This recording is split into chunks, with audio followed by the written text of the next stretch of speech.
So my professor already presented, but this is the video comparing the four processes.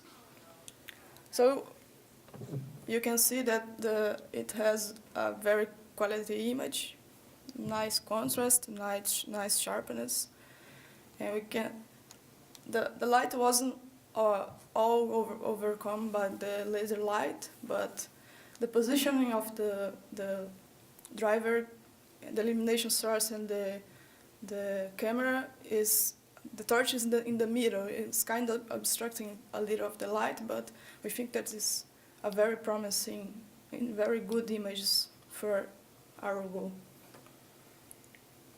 So let's pass one more time.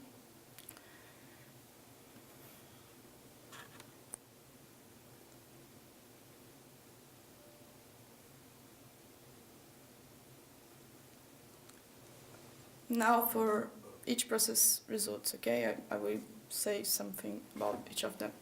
So for conventional process, MIG conventional, short circuit conventional, the two first lines say about, I think, about all the results. The illumination source overcome the arc in the good part of the moments, yes. The images are with good quality and good contrast and good sharpness. We can see details in the process, like the solidification front, the joint filling, the pole shape, among others. You can see many details looking at these images. Our acquisition rate is low, it's 30 frames per second.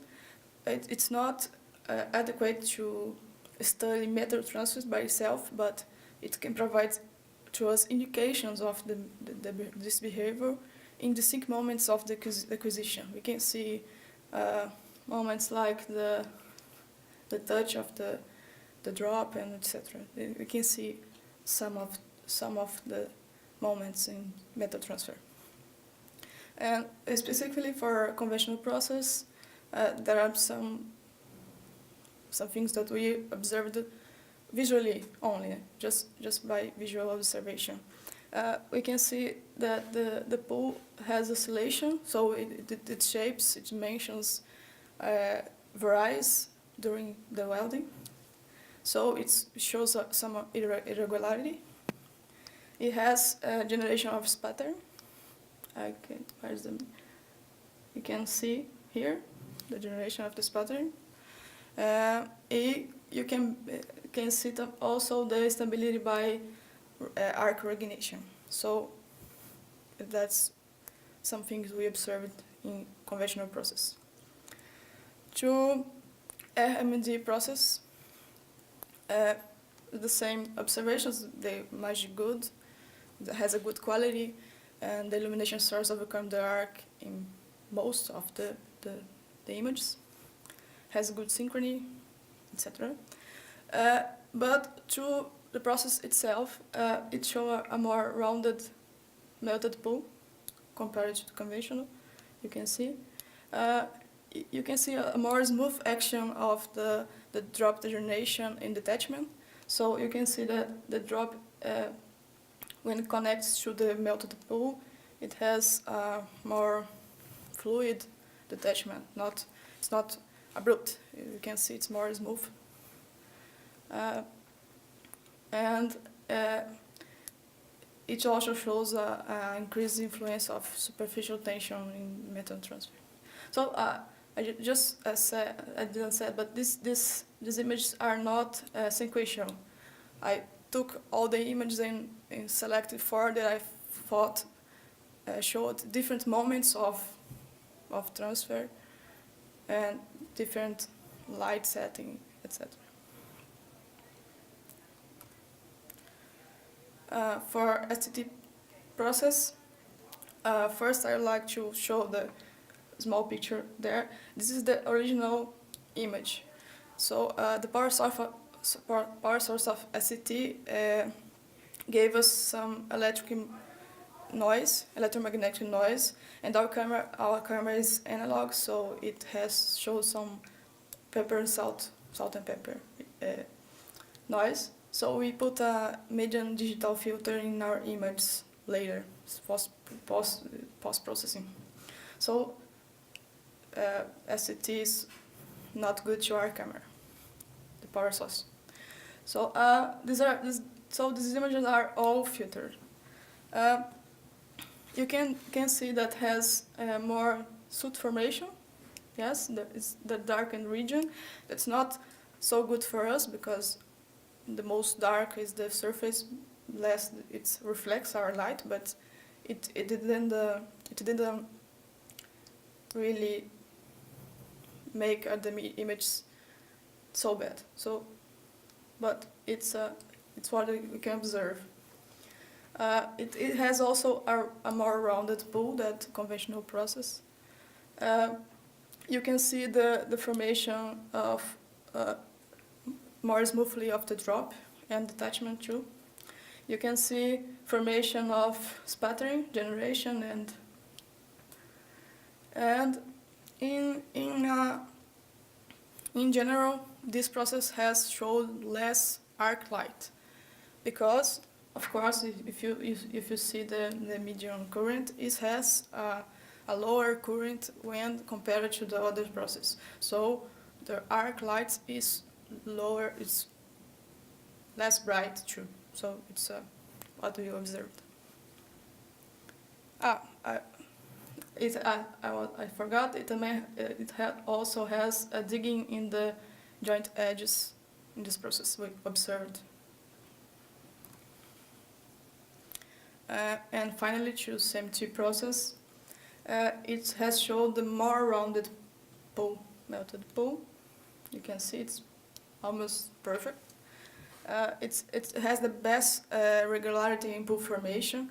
You can see by looking in the image that the size of the melted pool and the size of the bead don't oscillate. It's very straight. And the surface also, you can see that it's it doesn't have oscillation in size. It has we saw no evidence of spattering generation in video.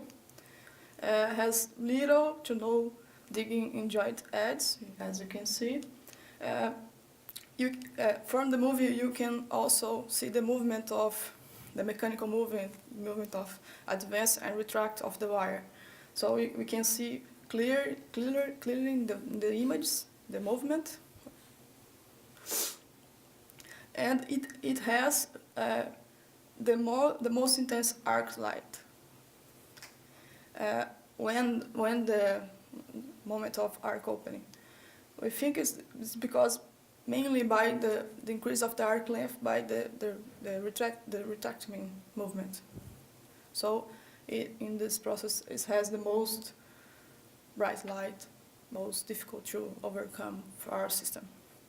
And in general, CMT has proved to be the most regular process, visually speaking. Okay, visually speaking. Some of our conclusions. So, in general, our vision system proved to be a very promising tool to study process. In this case, the derivative short-circuit GMOW process. We can see clearly the joint area in surroundings, and without almost no interference of arc light, and we can discern details of the process like the solidification front and shape of the weld pool, and among others. You can see many details for the videos. Our tax rate, our 30 frames per second, are not enough to study the metal transfer, but it can indicate in some of the moments how it works. We can see among the images some very interesting facts. And we can see too that all the derivative process has a smoothing action on drop detachment and drop growth, so they they came as a more controlled metal transfer when compared to conventional short circuit. RMD and SCT showed less sputtering generation than conventional, but CMT showed no evidence of this generation. And CMT showed a better regularity when, visually speaking, the bowl shape and the arc length oscillation, etc. And these results are consistent with what we expected from literature. So the derivative short circuit process gives gains to quality and to productivity, and each one has some or another specifics. I like to thank my professor here first, the institutions that paid for my visit or for doing my work, CAPS ProEx, my university, FAPEMIG, for our group La Prosolda, and to all here. Thank you.